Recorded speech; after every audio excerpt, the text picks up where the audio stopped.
first ultrasound officially as a pregnant woman. It's exciting. Wow. It's cold. El saco gestacional, Oh God. vesícula Wow. uterina y es el embrión, The embryo. See? the heart Oh my beating. goodness. Oh my gosh. I see it. Wow. Yeah, baby, I see it.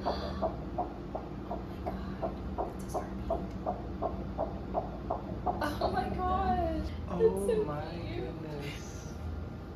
That is okay. That's so beautiful. It's like a frijolito. Yeah. Hello. Hi. Daniel and Giuliani here for the Set Apart. And we are Back with another crazy testimony. crazy. Crazy. Obviously, you guys already know that we're pregnant, given the intro, but today we want to go ahead and talk about how we got here, right? Because that wasn't actually a part of the plan. Oh my gosh. We didn't really see ourselves getting pregnant, but of course, God had other plans, and so that's what we're going to dive into today. This testimony is a super packed testimony. There's so much to remember on our end from when God first started speaking to us regarding pregnancy and having a child. We had our own plans when it came to children. We wanted to wait, to wait so we were more comfortable, so we were more established to have a child, which makes sense, right? I think we said we were going to wait until we were like 30 and 34. I wanted to finish school, graduate, work a few years, make some money, and then have our baby. Truth is, like, I never really saw myself thinking about children, and so children was kind of just something that popped up once we got married. Became more open to it, and my heart got softened towards the idea of children. There's been a lot of healing in that area, just being like the oldest out of like 5, 6, however many kids. That'll do it. But we had it down to the T. We even knew when we were going to have them, all that stuff. And that's just not what happened at all. And like for me, I wasn't really thinking about kids yet because we had just gotten married. Like we were only married for about a year. Yeah. So I'm trying to just enjoy my wife, until we feel like we'll know when it's time. We'll just have that feeling. Like God will put it on our hearts, both of us, and we'll be like, it's time to have kids. But He's always working in ways that we don't understand. Yeah, definitely. Just to get right into it. One night, Danny was Bible studying, and this is while we were back in the States, by the way. Danny was Bible studying, and I told you guys that I never really thought about kids, let alone grandchildren.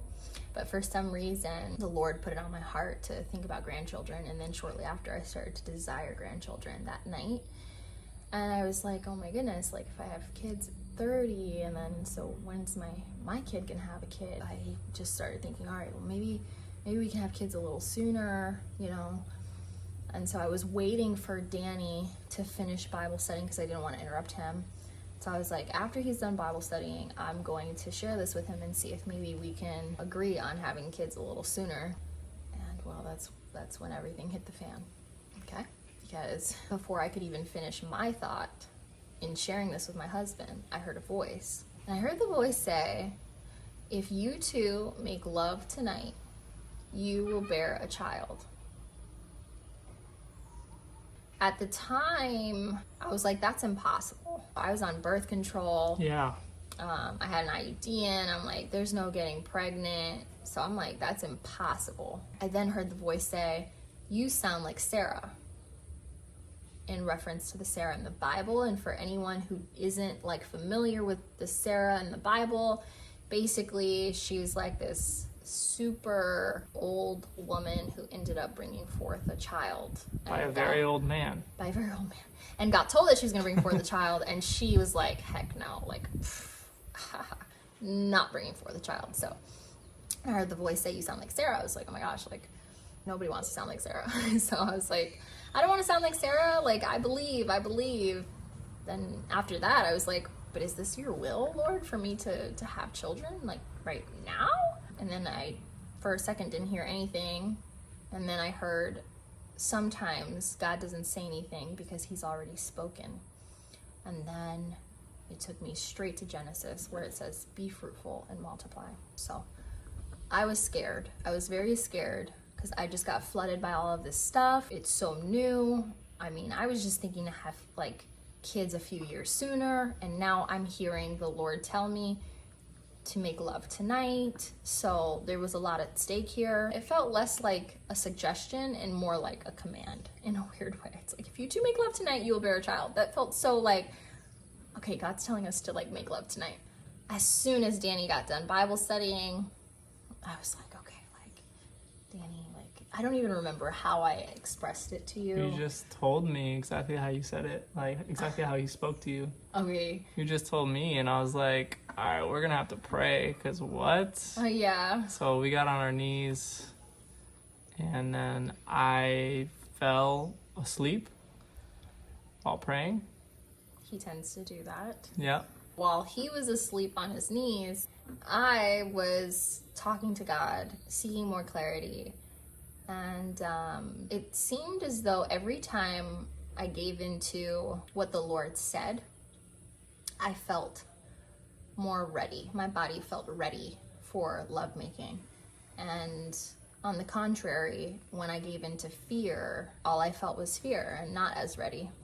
But after going back and forth with the Lord on my knees in prayer, I noticed that Danny was asleep. And so I was like, how in the world is this even going to happen? Like, he's asleep. He's tired. It didn't really seem like this is making any sense. And the Lord said, just lay down. Just lay down on the bed. And so I was like, okay. And so I got on the bed and I laid down. And I was just like really not wanting to control the situation. Like, a part of me was afraid, another part of me was like, you know, this is like really what the Lord wants. Like, I'm not gonna wake him up, you know. If it happens kind of thing. So I just laid on the bed and just waited and talked to God. And then, boop, Danny just got up. I was like, oh, hey. And when he got up, it was so crazy. Like, he's never done this before, but he got up. And I thought that lovemaking was about to be initiated, but instead he got up, got on the bed, and then he laid his head on my stomach. Until now, like, I'll ask him, like, why did you do that? And he's just like, I don't know. I don't know, it's just what I was feeling at the time, I guess. So he just laid his head down on my stomach and he fell back asleep. He fell asleep on my stomach. So this night it was just getting a little like, okay. But again, I kept that same mindset of, I'm not going to force this. Whatever happens, happens kind of thing. And in a few minutes, he woke up again. And he woke up with a lot of energy. It's as if he wasn't even sleeping. And then, of course, him and I, we made love that night. It was amazing. It was absolutely amazing. I don't know if this is like too detailed, but this is a part of the testimony. You know us. We're gonna tell it. I was like, oh my goodness. We're gonna tell the story. Like, I mean, it was like supernatural lovemaking. There was definitely something super different. Not to say that it's never like been great. It's great every time, but this time was just so, whoa. So we made love that night, and then we went to sleep. And then like that night at around 3 a.m. I didn't check the time, but for some reason I just feel in the spirit that it was like 3 a.m. I woke up as if I wasn't even sleeping, and I heard the loudest thunder ever. It was like I think it like even shook the house. It was so loud. And I just felt in my heart that God was saying, it's finished. So that was that. It was a crazy experience. And I think like 2 days later, I got my period, which was like messing with my mind like crazy. But then I heard some women, because I was seeking advice and stuff, a lot of girls were saying, yeah, like just because you get your period doesn't mean that you're not pregnant. So I was like, okay. And then people were saying to wait like a few weeks before doing the pregnancy test, so I didn't take one yet. And also a detail that we would like to share is that this happened about 2 weeks before we moved to Nicaragua. All of this was going down in about 2 weeks before we moved here permanently. So the day that Danny and I were set to leave America and move here to Nicaragua is the day that I took a pregnancy test. I took the test literally like a few minutes before we were heading to the airport, and it came out negative. And I was so bummed. I was like, how in the world is this a negative pregnancy test when I heard what I heard just 2 weeks ago? And God, like he said, if you guys make love tonight, you will bear a child. So what do you think happened? You know, we made love, so yeah, we thought we would be bearing a child. We're pregnant, right? Yeah. No. Yeah. Nope. Yeah, that was also something where we're like, you said if we make love tonight, we'll bear a child. And then we made love that night. And then so it was like, where's the baby? You know? So that really threw me for a loop because the Lord told us to move to Nicaragua. And we were following his instruction and hearing his voice to move to a different country. And so to feel like I misheard him in a matter like this, it was also affecting my faith concerning our move to Nicaragua. Because I was like, I don't know if I'm hearing correctly. But also another thing that I want to share is that after that happened between Daniel and I, we had gotten in with some really, really awesome people, and we went to their house one night, and they were just ministering to us like really heavy concerning like childbirth, and we actually got a prophecy about having a child. It all seemed pretty aligned, and we talked about birth control as well, and they said let the Lord have control over your body in this area. So I'm mentioning that because that was also something that we didn't know if whether or not we should have still had. And one night I was actually on the phone with one of our pastors, and I was asking him if I should take it out. And then shortly after asking him, I was like, that's probably not a question you ask a pastor. Like, you should probably be asking God that. And so I asked God while I'm on the phone with him, and as soon as I got off the phone with him, one of the girls from that event that we went to, she called me up, and she was like, hey, I feel like the Lord wants me to tell you to take your birth control out. And so I felt that was confirmation. And that was all happening like in the background before we took our pregnancy test the day that we were set to leave the country. Now, once that pregnancy test came out negative, again, super, super bummed, super confused, super frustrated. Nonetheless, we still got on that plane ride and came here to Nicaragua. It was a really late ride. I think we got to Nicaragua at like sometime really early in the morning. Yeah. And I was doing a lot of journaling and kind of felt forsaken, felt so confused. But then I just concluded that, hey, you said it, I believe it. Because that song kept coming up by CeCe Winans. So that's what I stayed with. And then we actually fell asleep at the airport. And that night at the airport, I dreamt that I took a pregnancy test and it came out positive. In the midst of all of this, Danny's experiencing this. And I, you know, he's like... Gosh. Well, we just moved to another country, you know, and we just gave up our lives to move here, and now my wife and the Lord is saying, yeah, you guys are pregnant, you guys are having a child. So me, as the husband, as the head of the home, I'm like, this is crazy. This is not good timing. Like, I'm stressed out over this, you know? And then another thing too is like, I'm saying things, but like, they're not really seeming to add up. Because after I woke up from that dream where I took the second pregnancy test, I sought counsel, and then there were people saying, well, you know, blood tests are more effective. So we went to the hospital actually in Managua and got a blood test, and then that came out negative. So nothing in the physical realm was actually matching up to what I was experiencing in the spiritual realm. And then so I think a few days later or so, we end up at a missionary base camp because we were staying there for like a few days. And Danny kind of like got to the point where he's like, honey, I mean, let's just put it to rest. And and then obviously like as his wife, I was so triggered because I'm like, I heard what I heard. Like, I'm not crazy. And that was a really rough patch for us. And so one night while we're in prayer, I was like, you know what? I wish that God gave you a sign so you knew that I wasn't lying. And that night, I had a dream. yeah. I had a dream and I saw my wife with a pregnant belly. Yeah. And that was it. That was just it. Yeah. So when he told me that, I was like, okay. And this was helping my faith too, because hey, like I was just as confused as he was. And so we decided to take my birth control out after that. And we actually did it at home. That was an He was my experience. OBGYN. And that happened and it was great. It was fine. But after that, we went through another rough patch in the marriage because we were afraid to make love. Because we were like, well, if we do make love, like, are we now having a child by our own might? Right. Or is this we were like, because if it's the promised child, then I should be pregnant already. So it was so much to be experiencing within like the first few weeks of moving to another country. Yeah. Yeah. But then finally, Danny and I think we decided that we were gonna just go for it and Make love by faith. make love by faith. And so we expected to have a child, but there was no child, Yeah. which was shocking. And so every time we made love, we were like making love by faith, like, oh, this could be the time. And we just kind of went like that for maybe 3 months or so, Right. of just expecting a child every time we made love.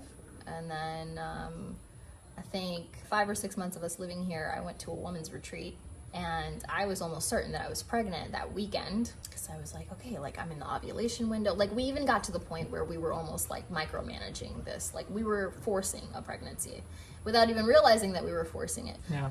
And so that weekend I went to a women's retreat, and I was almost positive that I was pregnant. My period was a few days late, so I was like, I think I got my baby. And then we get back to the church from the women's retreat, which is where all the men were gathered up to like kind of like meet their women and whatever.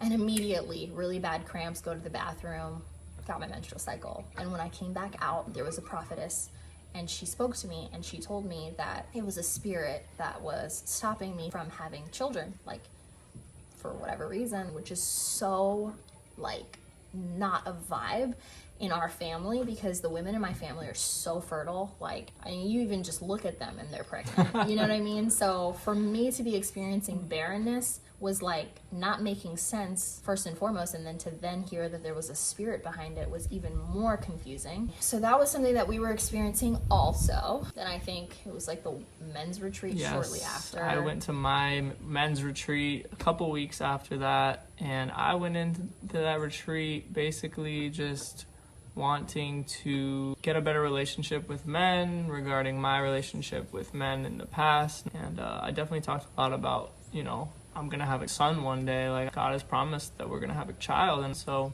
I was wanting to be ready for that. And it was like all throughout the retreat, I kept feeling like the Holy Spirit was saying through people, like, wait to have a kid. So I was kind of like, okay, maybe we're going too fast. Maybe we're doing this by our own strength. Yeah. Maybe we need to take a step back, get established, and then have a child. And so when I came back from the retreat, that's when we came back together, my wife and I, and then we talked, and we actually both were at the same place. As I was on the retreat and I was receiving from the Lord that we should wait, she was also feeling that we need to wait and get out of this place, get more established, and then we can bring forth a child. I don't know, like just being home alone, I was looking at our circumstances, and I was like, I would rather just like get through this assignment for the Lord, do whatever he wants us to do. Yeah. And then when we get out of this, like, we'll have a child and it'll be so much easier. And so when he came back from the retreat and I was sharing with him the downloads that I was getting, he was like, oh my gosh, that's confirmation, because I too was feeling like maybe we should wait on kids. So that was the new plan. No more even like thinking about children. But what's so funny is that I was actually pregnant while we were having the conversation. Yes. I was already pregnant. That's so crazy. Which is so wild. So we believe it was before I even left to the retreat Yeah. that we had conceived. And you know what's so crazy? Before he left for the retreat, I was like really, really annoying you sexually, I think. I don't know. I was feeling very fertile, so to speak. And I remember specifically saying one night, "You're going to be gone for a weekend. You should leave me with something before you go." You did say that. And he left me with a child. This man put a baby inside of me. You asked for it. Yeah, ask and you shall receive. So it's so crazy, just all of these things. And as you guys can imagine, it's like we now have the child 6 months later from the time that the Lord said, "If you two make love tonight, you will bear a child." It feels so crazy, and like it's really hard to understand because, you know, we stop wanting the kid and then we have the kid. Yeah. I also remember one night crying out to God, because we did a lot of that concerning this pregnancy and the promise. And I remember one night telling God that, you know, I've been thinking about the baby a lot. But then as I was like saying that to him, I was also like, but then I also don't know like what I would do with a child out here. I mean, like, how do I take care of the kid and finances and stuff? And then the Lord said, well, then you must not be ready yet, you know, because you need to know me in that way. Like he was saying that we need to know him in that way. So this whole thing has been very confusing, but a few more details that we'd like to add is that a week before we got married, I had some dreams, and one of the dreams that I had was that a woman came up to me and said, "And by the way, you're gonna have a baby boy." Yep. And I remember sharing that with Danny. You know, I was like, well, I'm barely even a wife yet, and the Lord's already telling me I'm gonna have a son. So that was very interesting. And then another cool thing about this promised child is that I remember a year before we even got married, I had like a vision of him. Wow. Like we were in his room and he was showering, and I remember having a vision of the child. So it was so crazy how this child was already so much a part of our story before he was even like, you know, here. And then I remember one night also we started coming up with baby names, just joking around. And we actually came up with a pretty awesome name for him. Name. And it was obviously like a male name because by faith we believed like it was going to be a baby boy. Yep. And ever since becoming pregnant, we've actually also gotten confirmation that it is in fact a boy. I had another dream where a woman came up to me and said that, "Hey, I had a dream of you last night and I saw that you had a baby boy." Right. You know, so. Yeah, we've been praying for this child for a very long time. Like we've been lifting him up in prayer way long ago, like a year ago, more than a year ago. Like ever since God spoke before we got married that, you know, you will have a son. Been praying for him. And one last thing that happened too that I want to mention is when I was on my men's retreat, when I had left a baby with her, I met a brother at that retreat. And it was a couple weeks after the retreat that he called us and he was like, "I had a weird dream of you guys last night." Like he sent us a voice message. "I had a really weird dream of you guys last night." So we were very intrigued, and I was like, let's call him and see what this dream was about. And he's like, "Yeah, like I saw you guys and then I saw like a baby and it had blue eyes." And we were like, "Oh." And we were like, was it a boy or a girl? And he's like, "Oh, it was a boy. It was a boy." So then we were like, okay. And then that day was the day that we went into town, got a pregnancy test, and that's how we found out that we were pregnant. This all happening right after we were like, look, it's not time yet. We're gonna just wait until we feel more comfortable. I guess that to God was like, okay, now you're ready. Yeah, you're because like surrendered. now you've like let go. Yeah. It's just so crazy how God works. I mean, his ways really are not our ways. His thoughts are really not our thoughts. And I feel like a loony sometimes. Like it's an act of faith, just telling people our story sometimes because it's so impractical. But yeah, it's a baby boy. I'm only like 7 weeks. So when we say, "Oh, it's a baby boy," they're like, "Oh, how do you already know?" And it's like, because the Lord told me in a dream. But hey, you know, dreams are real. And God speaks through dreams. And we have no reason not to believe that the Lord has promised us a baby boy and that a baby boy isn't going to come to pass. This is a promised child. And we never saw ourselves having kids anytime soon. And the Lord pretty much got us to take out our birth control, got us to make love, got us to surrender to him, and then got us pregnant. It's crazy. Like each video that we record for YouTube, each time it gets a little crazier. Like Yeah. last time I posted my solo video, I was like, we're really out here living by faith. Like back there, we're by faith now. faith like, now. But then the next video, I'm sure will be like, oh, no, we're really, really, really by faith now. Yeah. It just gets deeper and deeper.